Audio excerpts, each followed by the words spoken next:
Hello, I'm Toby Fox from 1.5 Million New Homes, the local government challenge sponsored by Redloft and Bugler Developments. Now, the government wants us building 1.5 million new homes during its term, and the key delivery arm for that national ambition is local government.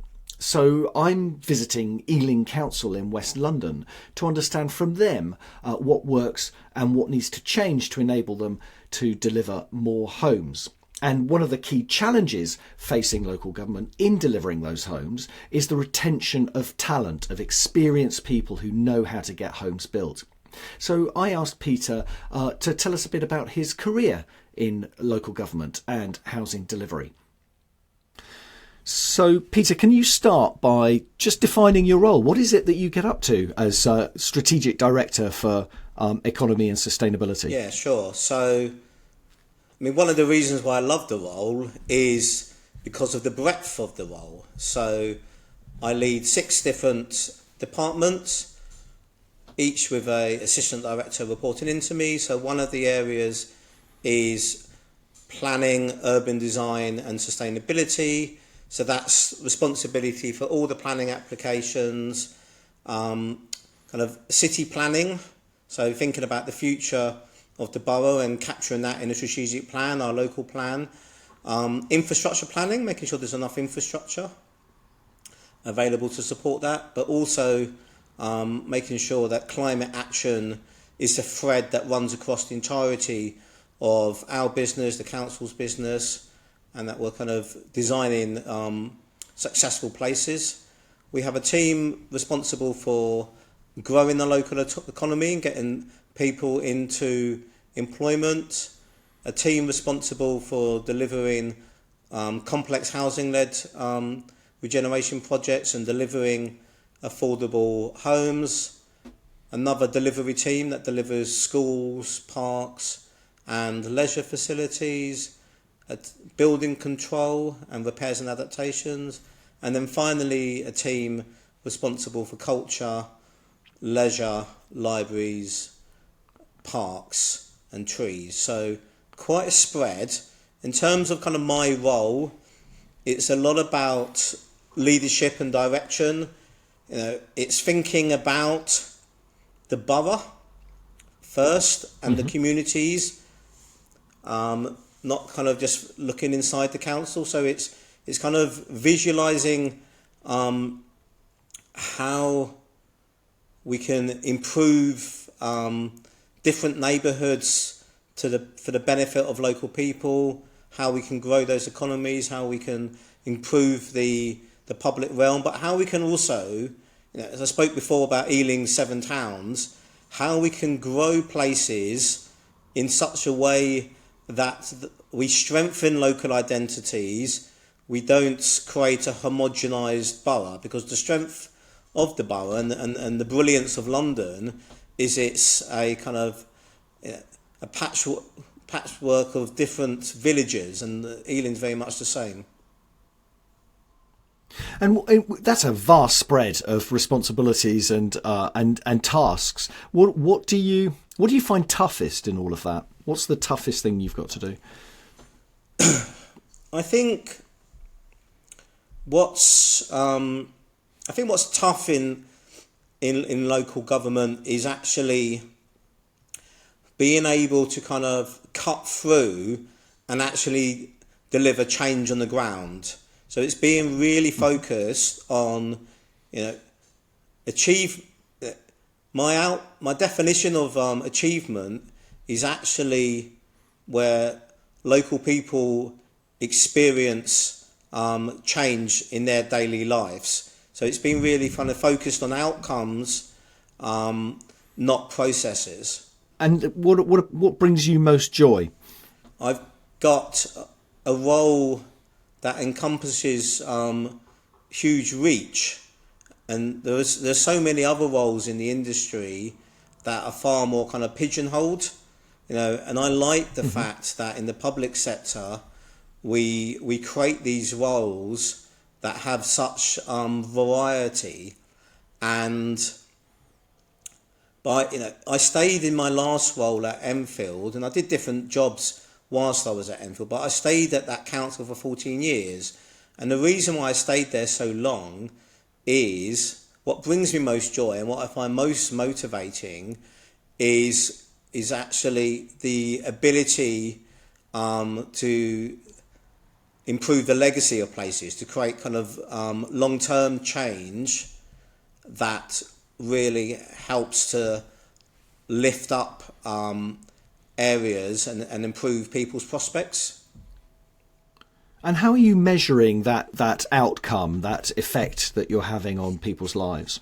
So I think it's different for different indicators. I mean, we do study the deprivation data, which actually post-pandemic has shown a decline in kind of in the economic fortunes of the borough.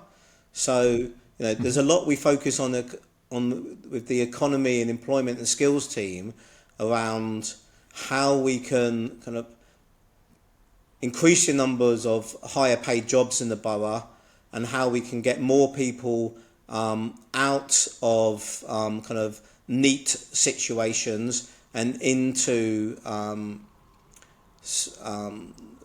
skills or employment positions.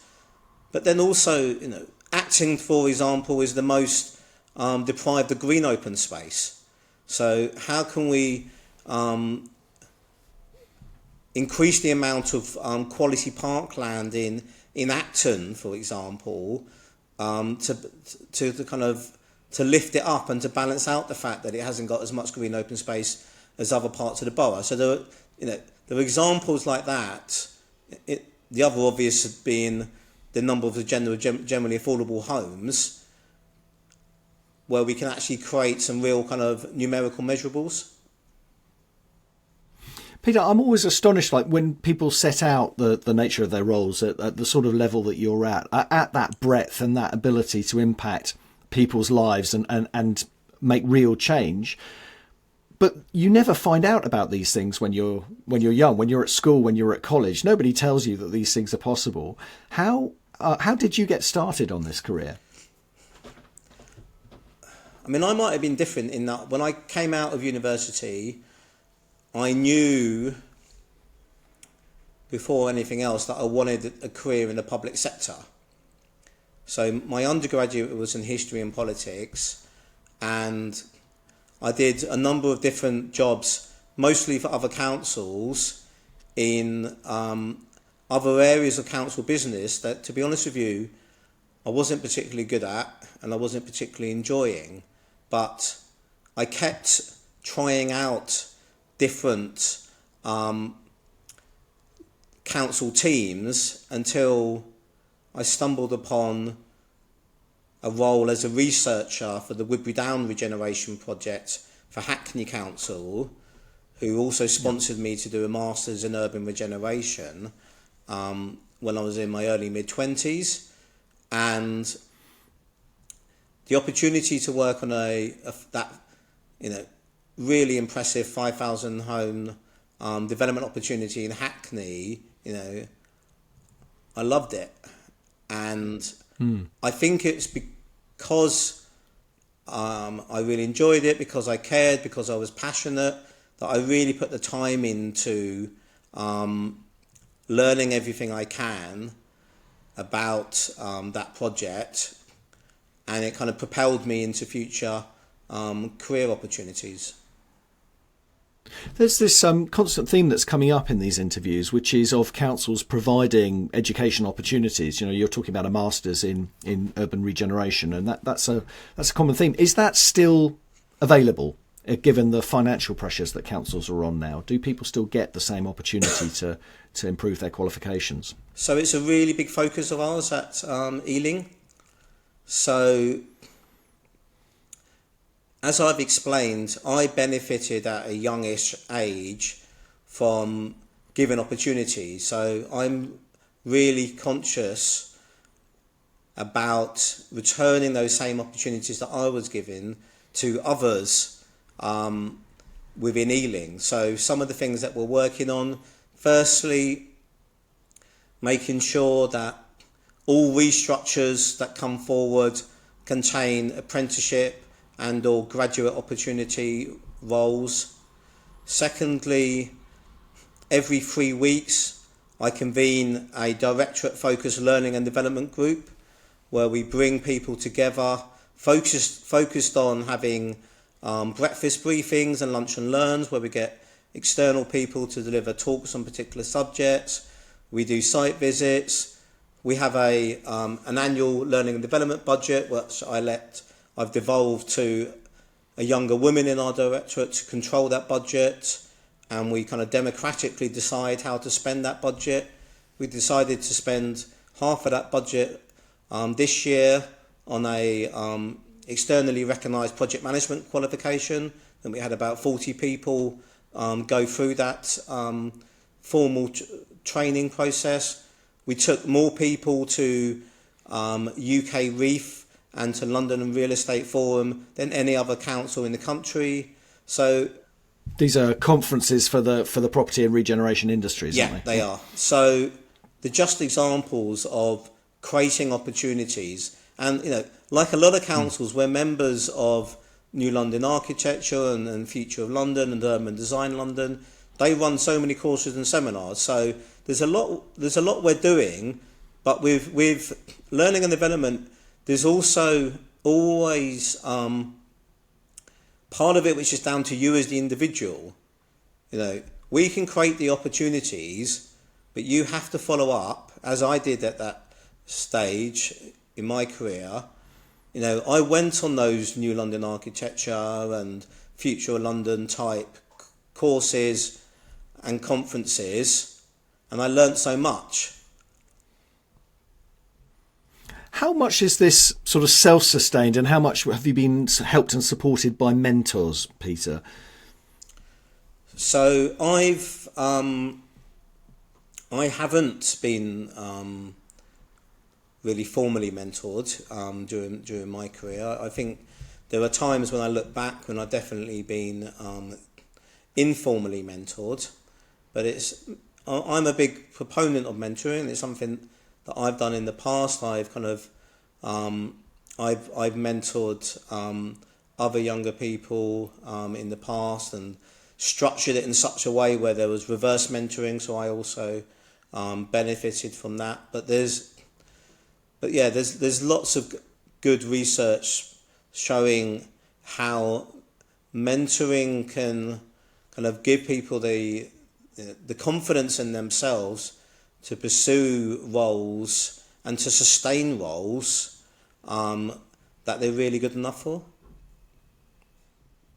And what's the kind of, and that arc of your career? How does that compare to contemporaries of yours back when you were in your teens and 20s? How quickly has your career advanced, would you say, compared to other sectors?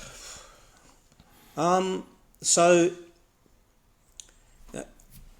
I would say when I was in my early 30s, when I was given the opportunity to lead from inception the multi-billion-pound Moody and Water project. And that's in Enfield, where you worked previously, yeah. And over the time that I led that project, I was able to deliver a train station, film studios, affordable workspace, a few hundred homes, 200 million infrastructure funding, skills academy, music venue. So I'm proud of what I was able to deliver, and I was proud to be given an opportunity to lead a multi-billion-pound project when at that stage, I hadn't even had 10 years experience under my belt.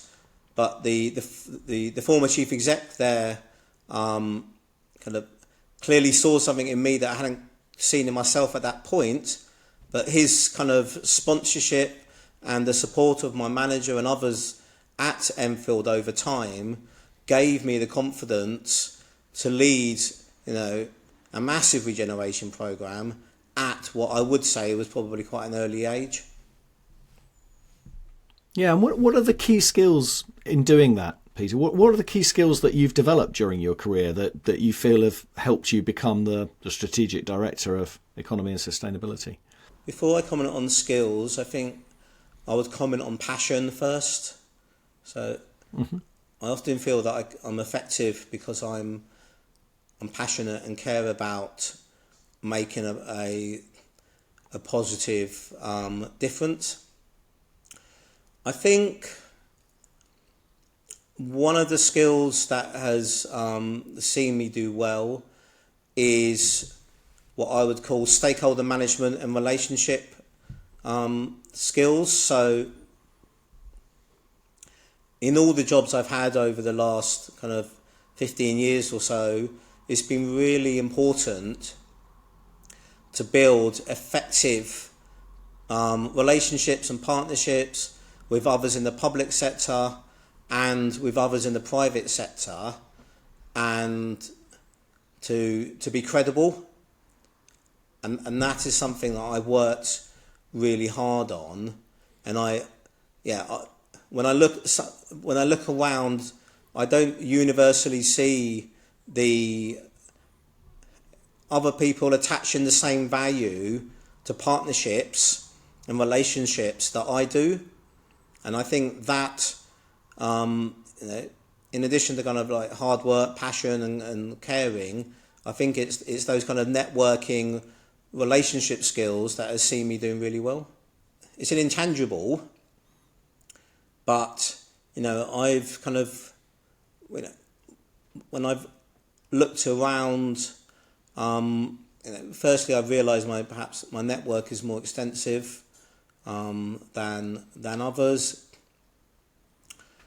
But I think secondly, just the sheer number of relationships I'm holding myself, I think means that I am able to kind of affect change, and I want to be that person where, particularly given the variety of the role that I've got, I want to be that person where if developers are thinking about whether or not to invest in Ealing, not sure about buying this particular site, I want them to call me. I've recently wrote an article for the Planner following the fact that we've taken Ealing to the best performing planning authority in London and one of the best in the country. And one of the things I wrote in that article is one of the reasons why we're successful is because we're open and collaborative, and including developers calling me up even before they bought land, getting a steer from me as to what we think is achievable to give them that confidence to buy.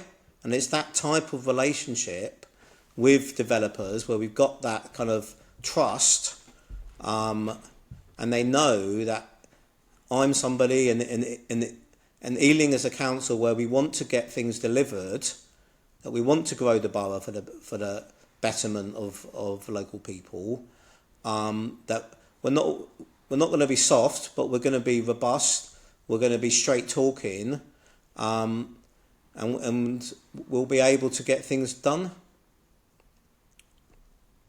Last question, Peter. What piece of advice would you have for a future housing leader? Well, I mean, I don't consider myself to be a housing leader, but the advice I would give someone is probably, particularly, someone starting out, I would be focused on taking up the opportunities that are available for learning, getting out there, going to seminars and conferences and webinars. Most of them are free, so I would be taking up those opportunities. I would be growing your networks. I would be thinking about the importance of relationships, and